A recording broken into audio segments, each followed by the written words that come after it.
Good morning, kids. I am Pastor Lisa. I am so excited to be back with you this morning. Let's join Miss Jessica in a time of worship. So I want to encourage you guys. We're going to sing Glorious Day. You know what? Maybe you're in your bedroom. I want to see you running around your bedroom worshiping the Lord. Hey, maybe you're in your living room worshiping with your parents. I want to see you all worshiping God together.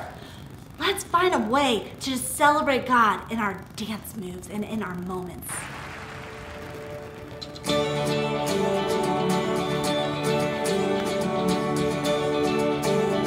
Come on, together. I was buried beneath my shame. Who could carry that kind of weight?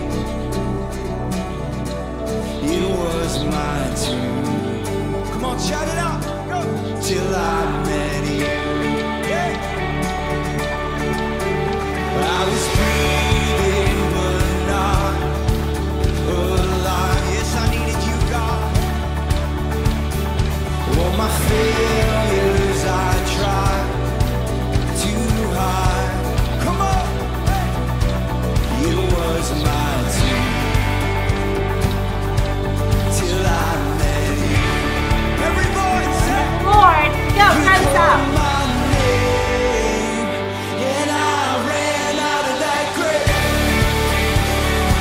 See you guys dance the Lord.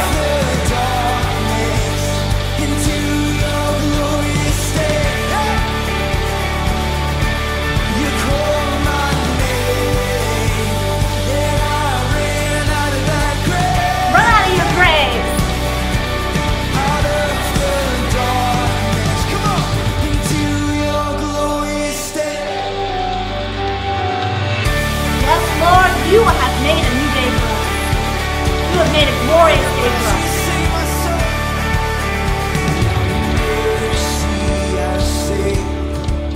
My soul, yes it has.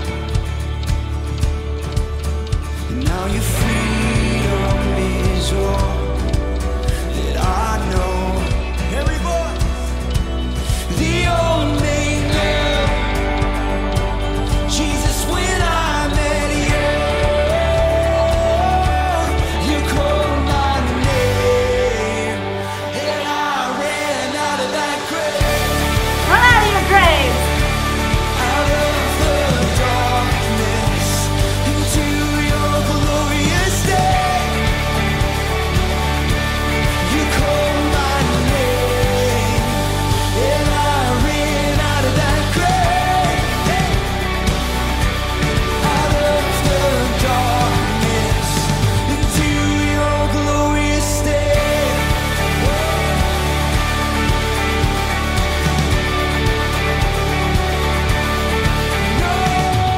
I need a rescue.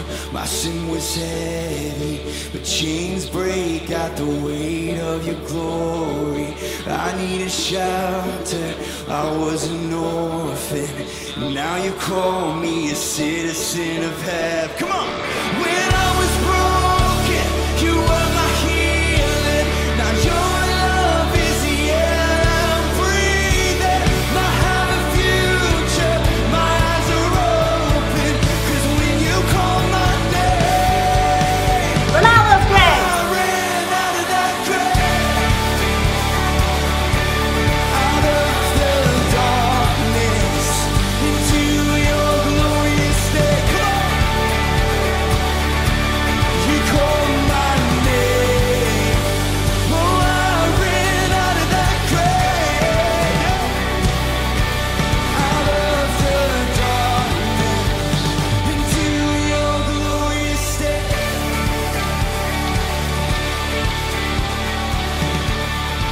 Oh, in one glorious day. One glorious day. Yes, Lord. And what a glorious day it is when we get to spend it with the Lord. You know, what a glorious day it is when we know what the Lord has done for us. Father God, I pray for these amazing youth. I pray for these world changers, Lord God. I pray that you would just magnify yourself in their lives during this time. I pray that you are with them and just blessing them through everything in your holy name. Yes, Lord, thank you so much, Lord, that you have amazing things for us. God has so much for you. He has such great, wonderful plans for you. He has just so much that he wants you to just chase after him, and he can just bestow all these things he has for you on you. So I just want to encourage you to come to the feet of the cross right now. We're going to sing Holy Spirit, and I want you just to pour out your heart to the Lord. I want you to bring him your all and say, Lord, you are so good. Say to him, Lord, you are so good. You know what? Life might be chaotic right now. Things might be uncertain, but God is good, and he is always the same today, tomorrow, and always. So let's come before him and let's worship.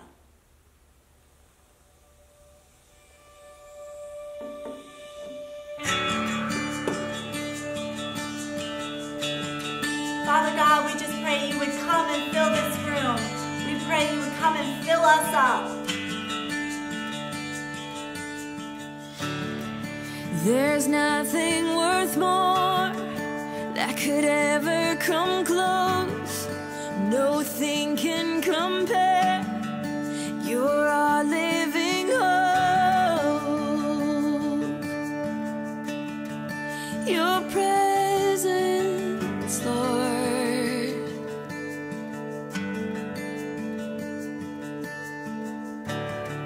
I've tasted and seen of the sweetest of loves, where my heart becomes free and my shame is undone.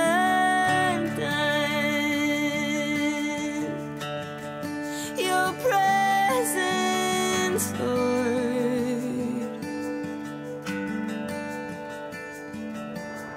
Holy Spirit, you are welcome here. Come flood this place and fill the atmosphere. Your glory, God, is what I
to be overcome by your presence, Lord.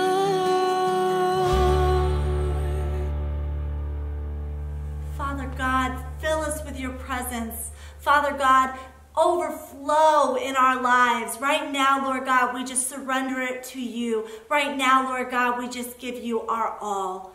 Father, I just pray for these amazing world changers, Lord. I pray that you would set a fire under their feet, Lord God. I pray that you would bless them this week, that you would show them more of your hand and more of your power. Lord God, that you would just lift them up, Father God, and just bring them close to you in your holy name. Amen. Thank you, Miss Jessica, for leading us in another awesome time with God. I'm sure it pleases him. You know, kids, candy, tastes good. I got M&Ms in here, Snickers bars, Hershey Kisses, lots and lots of chocolate. You know, it tastes good, but it can hurt our health and it can hurt our teeth. One of my favorite movies is Willy Wonka. Willy Wonka and the Chocolate Factory. I think one of my favorite scenes in the movie is when they first step into the chocolate room and everything is made of candy and chocolate, and there's chocolate grass and trees, and there's chocolate coming down from the fountain. Can you imagine walking into a room like that? Just think, it had cotton candy grass, and it had gummy flavored flowers that you could eat from. Can you imagine if all day that's all you could do is just eat all that candy? Sounds yummy at first, but in the long run, I don't think it would be good for you. As a matter of fact, I know it wouldn't. You wouldn't get the right nutrients if that's all you ate was candy. You would gain a lot of weight if that's all you ate was candy. You'd have a lot of health problems if all you ever did was eat candy. It really sounds like the wrong thing to do. Doesn't it, Miss Andre? That's right, Pastor Lisa. We need fruit and vegetables and grains and proteins and dairy to have a healthy, normal life. That reminds me of our memory verse. Trinity, Dakota, show us our memory verse.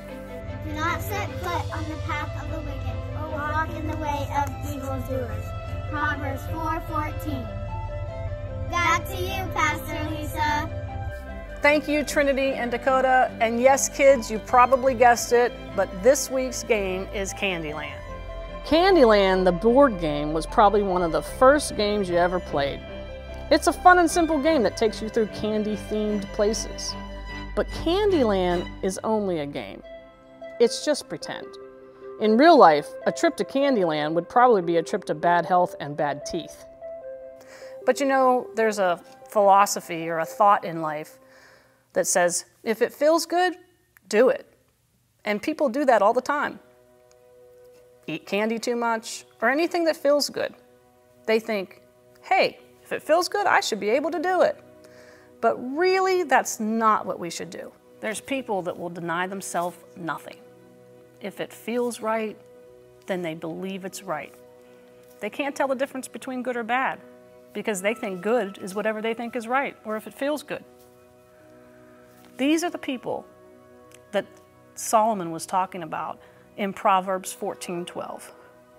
He said, "There is a way that seems right to a man, but its end is the way to death."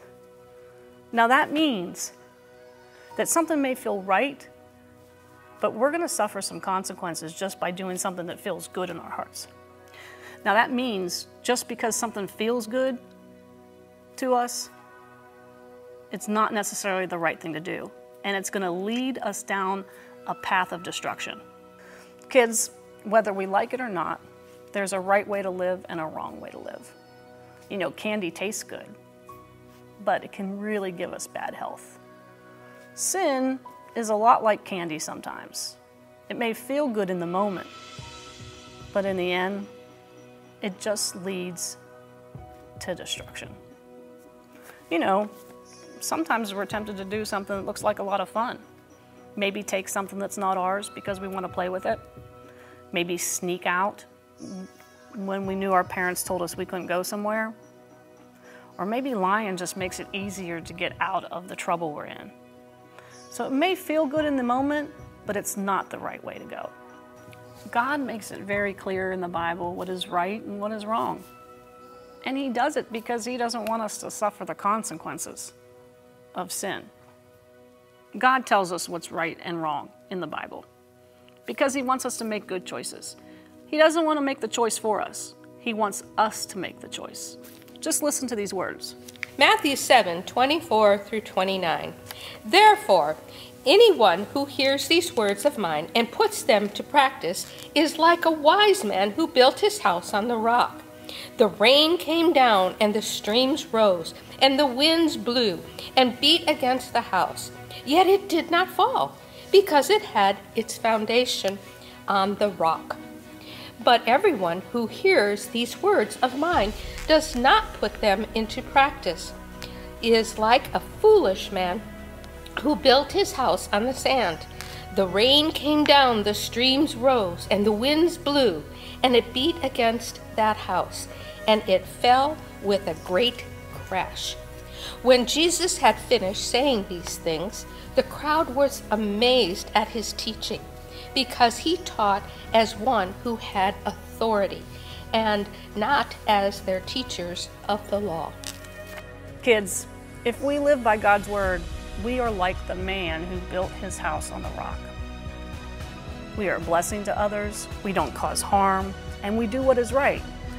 But you know, if we build our house on the sand, like the man who doesn't follow God, then we're just doing what we please. And he believes that it just feels good, and so he should do it.